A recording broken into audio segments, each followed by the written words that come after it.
TV news के साथ मैं हूं कैसर लावर जदून। शामिल करते हैं न्यूज अपडेट। तहरीक लब्बैक पाकिस्तान हसन अब्दाल के जेर इंतजाम तंजीम साजी के हवाले से एक तकरीब का इनेकाद। तहरीक लब्बैक पाकिस्तान हसन अब्दाल की तंजीम नौ के हवाले से एक पुरवार तकरीब का इत्माम किया गया, जिसके मेहमान खुसूसी इनायतुल हक शाह ऑफ सुल्तानपुर अमीर तहरीक लब्बैक पाकिस्तान शुमाली पंजाब थे। मजीद जानते हैं नुमाइंदा शनासा टीवी न्यूज जी एहसान अली अवान, हमें मालूमात से आगाह कीजिएगा।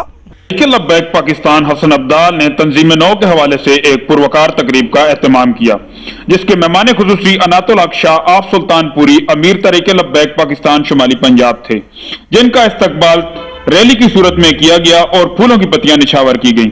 मेहमान खुसूसी ने तकरीब के शुरुका से खिताब किया और नौ मुंतखब नायब अमीर तहसील हसन अब्दाल जाबर खान ऑफ बाई की रुकनियत का ऐलान किया और मुबारकबाद दी। तकरीब में अहले इलाका और उलमाए कराम ने कसीर तादाद में शिरकत की। कैमरामैन टीम के साथ एहसान अली अवान, हसन अब्दाल। बहुत शुक्रिया एहसान अली अवान, हमें मालूमात से आगाह करने का। साथी रिपोर्टर एहसान अली अवान के साथ कैसर लावर जदून, शनासा टीवी, हसन अब्दाल। आज की न्यूज देखते हैं आपको इलाके भर की हर खबर से बाखबर। मज़ीद बाखबर है यूट्यूब चैनल सब्सक्राइब करें। सब्सक्राइब के लिए वीडियो के नीचे लिखे सब्सक्राइब पर क्लिक करें और बेल आइकन दबा दें।